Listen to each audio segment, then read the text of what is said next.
अस्सलामुअलैकुम जी, कैसे हैं आप लोग। तो आप देख रहे हैं हमारा YouTube channel cooking with Meera style. तो आज हमारे किचन में बन रहा है बहुत ही मज़ेदार सा आलू गोश्त ग्रेवी का सालन। तो बहुत ही ज़्यादा मज़ेदार सा बनता है ये, बहुत ही इजी सी रेसिपी है, झटपट से बन के रेडी हो जाएगा। फिर क्वांटिटी दूंगी मैं देगी आलू गोश्त बनाने की, तो इसी रेसिपी से बनाइएगा, बहुत ही मज़ेदार सा आपका भी ये सालन बन के रेडी होगा। कोई तकरीब है तो आप बना सकते हैं किसी भी चीज़ में। आपको अगर ज़्यादा क्वान्टिटी में चाहिए तो 2 kg का हम आलू गोश्त बनाएंगे। तो चलिए रेसिपी स्टार्ट कर लेते हैं। सबसे पहले हमने ले लिया है 250 ग्राम के बराबर ऑयल डाल दीजिएगा, या 1.5 कप ले लीजिएगा, कप में मेजर करें तो। और 750 ग्राम के बराबर बारीक कटी हुई प्याज ले ली थी मैंने। अगर आप अंदाज़न लेना चाहते हैं तो 4 बड़े साइज़ की प्याज ले लीजिएगा, या छोटे साइज़ की होगी मीडियम साइज़ की तो 8 प्याज ले लीजिएगा। इसको हम फ्राई करेंगे सॉफ्ट होने तक। तो ये देखिए सॉफ्ट हो गई है हमारी प्याज, और ये देखिए मैं आप लोग करीब से भी दिखा देती हूँ। इस तरीके की सॉफ्ट हो जानी चाहिए, ब्राउन नहीं करनी है प्याज को। बस जब ये सॉफ्ट हो जाए तो इसके अंदर हम ऐड कर देंगे गोश्त हमने लिया है 2 किलो। आज हम 2 किलो का आलू गोश्त का सालन बना रहे हैं। तो हड्डी वाला गोश्त ले लिया है मैंने 2 किलो। इसको अच्छे से वॉश कर लीजिएगा और इसको डालकर हम भूनेंगे। भूनना आपने 10 से 15 मिनट तक है, बहुत अच्छी तरीके से, जब तक कि हमारा गोश्त का पानी जो है वो ड्राई नहीं हो जाए और इसका कलर चेंज नहीं हो जाए। तो ये देखिए कलर बिल्कुल से चेंज हो गया है और पानी भी तकरीबन ड्राई हो गया है। तो अब हम इसमें बाकी के इंग्रेडिएंट्स जो है वो ऐड करेंगे। तो ये देखिए अब हम इसमें डाल देंगे तेज़ पत्ते के लीफ 5 से 6 अदद, और साथ ही हम डाल देंगे 5 खाने के चमचे लहसुन अदरक का पेस्ट। परफेक्ट क्वांटिटी है ये, 5 खाने के चमचे ही डाल लीजिएगा। और इसे डालने के बाद आप 10 से 15 मिनट तक दोबारा भूनेंगे बहुत अच्छे से, ताकि लहसुन अदरक का कच्चापन भी ख़त्म हो जाए और हमारा गोश्त जो है वो लहसुन अदरक के साथ बहुत अच्छे से भुन जाए। तो भुनाई इसकी ज़रूर करनी है आपने। जितना गोश्त अच्छे से स्टार्ट में भुना जाता है तो फिर इसमें हीक नहीं आती। तो ये देखिए 10 मिनट तकरीबन हो गए थे मुझे भूनते हुए, और ये देखिए कितना अच्छा सा कलर भी चेंज हो गया है गोश्त का, और हमारा लहसुन अदरक भी बहुत अच्छे से भुन गया है। तो अब हम थोड़े से डाल देंगे इसमें स्पाइसेस, जिसमें हमने नमक ले लिया है 2 खाने के चमचे। साथ ही हम ले लेंगे धनिया पाउडर 5 खाने के चमचे, और साथ ही ले लेंगे हम लाल मिर्चों का पाउडर, ये भी 5 खाने के चमचे ले लिए हैं, या आप अपने टेस्ट के हिसाब से डाल सकते हैं।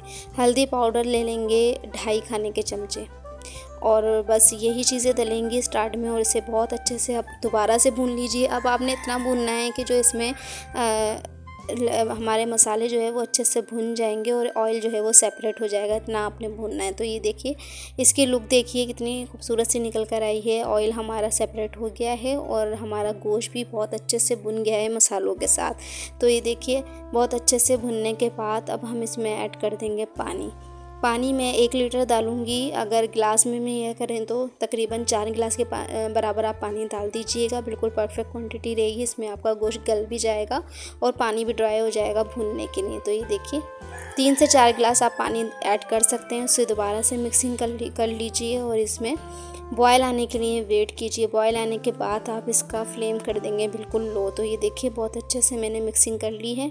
साइडों पे जो मसाला लगा होता है वो ज़रूर निकाला करें, क्योंकि फिर वो जब हम भुनाई करते हैं ना सालन की, तो फिर वो ना जलने लगता है। तो आप पहले ही उसे रिमूव कर लीजिए, साइडों पे जो मसाला लग जाता है पतीली वगैरह के। तो ये देखिए अच्छे से मैंने पानी डाल दिया जितनी मुझे नीड थी, और इसको मैं बॉयल आने का वेट करूँगी। जब इसमें बॉयल आ जाएगा बहुत अच्छे सा जो पानी हमने डाला है, तो फिर हम इसको लो फ्लेम करने के बाद इसे कवर करके रख देंगे 1 से 2 घंटे के लिए, या जब तक कि आपका गोश्त गल नहीं जाता।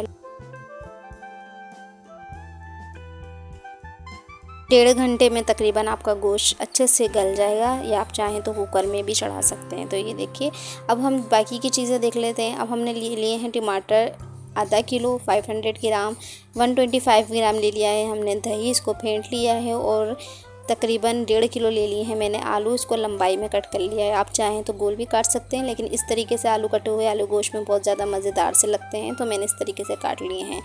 इसको टमाटर को बारीक सा चॉप कर लीजिएगा और दही को आप फेंट लीजिएगा। तो ये देखिए 1 से 1.5 घंटा गुजर गया तो, और हमारा गोश्त जो है कितने अच्छे से देखिए गल गया है, और इसका जो पानी था ना वो अच्छे से ड्राई हो गया है।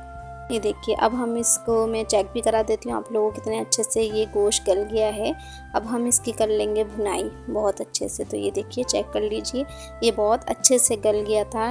1 से 1.5 घंटे के अंदर अंदर। तो ये देखिए, और पानी की क्वांटिटी भी परफेक्ट थी, बहुत ज़्यादा पानी नहीं था कि आपको बाद में जलाना पड़े। तो अब इसमें हम डाल देंगे टमाटर, जो कि हमने 500 ग्राम लिए हैं, मतलब आधा किलो टमाटर ले लिए हैं। और इसे डालने के बाद हम इस स्टेज पे भूनेंगे। टमाटर को बाद में इसलिए डालते हैं कि हमारा गोश्त जो है ना वो जल्दी गल जाए।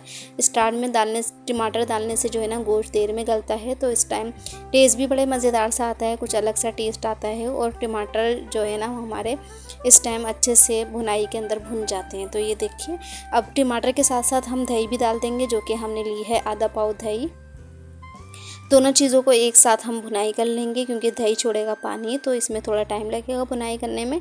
आप चाहें तो इस स्टेज पे कवर भी कर सकते हैं इसे, ताकि टमाटर जो है ना वो अच्छे से जल्दी से सॉफ्ट हो जाएं। और इसको कर लेनी है आपने बहुत अच्छे से भुनाई। जितनी अच्छे से भुनाई होगी इतने मज़ेदार से आपका सालन बन के रेडी होता है, क्योंकि टमाटर को भूनना लाजमी होता है। तो ये देखिए, कम से कम 10 से 15 मिनट गुजर गए थे और मैं भुनाई करते हुए, और टमाटर देखिए अच्छे से मैश हो गए हैं बिल्कुल से।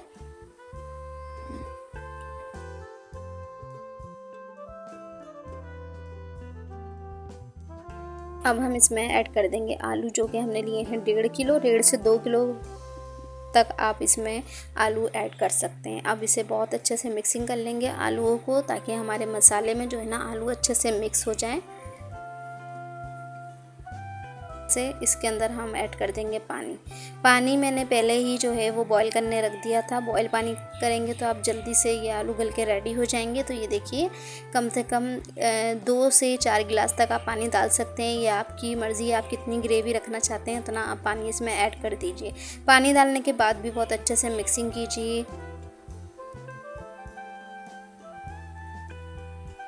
और इसको कवर करके रख देंगे हम आलू गल जाने तक के लिए। 15 से 20 मिनट लगेंगे, आलू आपके गल जाएंगे माशाल्लाह से। देखिए 15 से 20 मिनट गुजर गए थे। अब हम डाल देंगे मिक्स गरम मसाला 1 टेबल स्पून, क्योंकि हमने गरम मसाला नहीं ऐड किया था। और डाल देंगे जायफल जावित्री का पाउडर 1/2 टेबल स्पून के बराबर, और साथ ही डाल देंगे केवड़ा वाटर 2 से 3 ड्रॉप्स, और इसको कर लेंगे बहुत अच्छे से मिक्स। गरम मसाला इसलिए डालते हैं एंड में कि गरम मसाला डालने के बाद ना सालन वगैरह का कलर थोड़ा सा डार्क हो जाता है। तो हमने स्टार्ट में गरम मसाला बिल्कुल भी नहीं डाला था, तभी हम गरम मसाला जो है वो पीस कर डाल रहे हैं। और देखिए लास्ट में हम डाल देंगे 8 से 10 हरी मिर्चें, और कवर करके रख देंगे 5 मिनट के लिए, ताकि गरम मसाला और मिर्चों का फ्लेवर बहुत अच्छे से आ जाए। अब ये देखिए माशाल्लाह से 5 मिनट गुजर गए थे और हमारा आलू गोश्त का सालन बिल्कुल हो गया है रेडी। इसका फ्लेम कर देंगे हम ऑफ, और ऊपर से डाल देंगे हम हरा धनिया। तो ये देखिए, मैं आपको कट करके भी दिखा देती हूँ। आलू के इतने अच्छे से ये देखिए गल गया है, और परफेक्ट सी ग्रेवी हमारी जो है वो मिल गई है। ऊपर से हमने गार्निश कर दिया है हरे धनिए से, और इसको मिक्स कीजिए, और हमारा आलू गोश्त का सालन जो है वो रेडी है बिल्कुल से माशाल्लाह से। बहुत ही मज़ेदार सा और परफेक्ट सी क्वांटिटी हर चीज़ की। 2 kg आलू गोश्त का सालन हमारा रेडी है माशाल्लाह से। लुक देखिए इसका कितना मज़ेदार सा आया है। फ्लेम ऑफ करने के बाद इसके ऊपर तरी आ जाएगी, और ये देखिए इस तरीके से इसका लुक आएगा, और टेस्ट में भी बहुत ज़्यादा मज़े का था, और बिल्कुल परफेक्ट क्वांटिटी थी। कोई भी चीज़ आपको डालने की नीड नहीं होगी। इसे हम कर लेंगे डिश आउट। फ्रेंड्स, अगर आप मेरे चैनल पे न्यू हैं और मेरी वीडियो फर्स्ट टाइम देख रहे हैं तो मेरे चैनल को सब्सक्राइब और वीडियो को लाइक भी ज़रूर कर दिया करें। तो ये देखिए माशाल्लाह सा परफेक्ट सा देगी आलू गोश्त की रेसिपी हमारी बनकर रेडी है। ट्राई ज़रूर कीजिए, और कमेंट्स में लाजमी बताइएगा कि आपको मेरी रेसिपीज़ कैसी लगती हैं और ये रेसिपी कैसी लगी। Thank you for watching my video. के जी, अल्लाह हाफिज़। फिर मिलेंगे न्यू सी रेसिपी के साथ।